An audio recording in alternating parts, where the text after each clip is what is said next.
In this video, we're going to look at one of the most persistent myths about buying an engagement ring, and you're going to learn about whether it's something you still need to think about, or whether you can toss it out like an old piece of trash.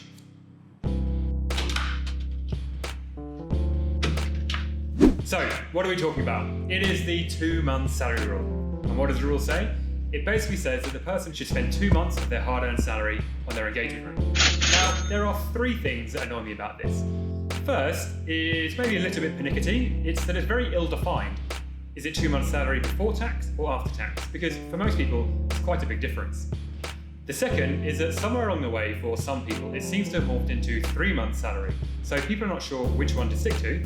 And lastly, the really annoying thing is where it came from and the length of time that it's been hanging around confusing people for. So, where did it come from? It came from a company called De Beers, which is a huge international diamond conglomerate that used to control the diamond market worldwide.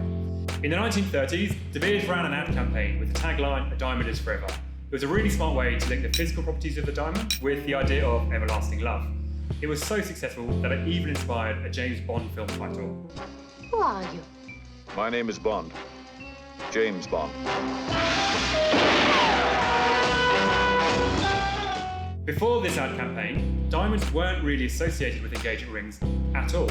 De Beers literally invented the market for them. But now they most certainly are associated with engagements, and they're by far the most common centre stone for an engagement ring. In a recent survey that we ran, 82.3% of people who received an engagement ring received one with a diamond.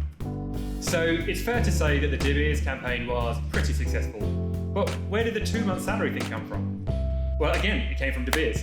In the 1980s, they decided that they needed a way to convince men to spend more on their engagement ring. They ran another campaign with taglines like, "Isn't 2 months' salary a small price to pay for something that lasts forever?" And again, it was stunningly successful, so much so that the 2-month salary has become a yardstick for many people when they're buying their engagement ring. So the 3-month thing, who do we think was responsible for that one? Again, we can blame De Beers. They ran ad campaigns in Japan where they used 3 months rather than 2 months' salary, and for many people, this is now the standard that they use. But should we still be paying attention to it 30-ish years later? Now, do we care about that one time when Coke tried to make us drink new Coke in the 80s? No.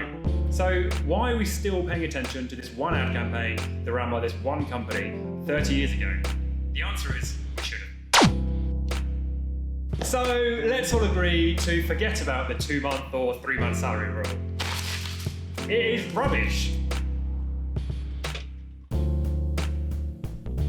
So how much should you spend? Well, unfortunately, there's not one simple answer to that question. But I can give you some guidance. In fact, I have a video about the 3 things that you need to think about to find the budget that's right for you. And click here to check it out now. And if you have any questions about anything to do with diamonds or engagement rings, then I'd love to help you out directly. Just go to ringspo.com/help and I'll get back to you straight away.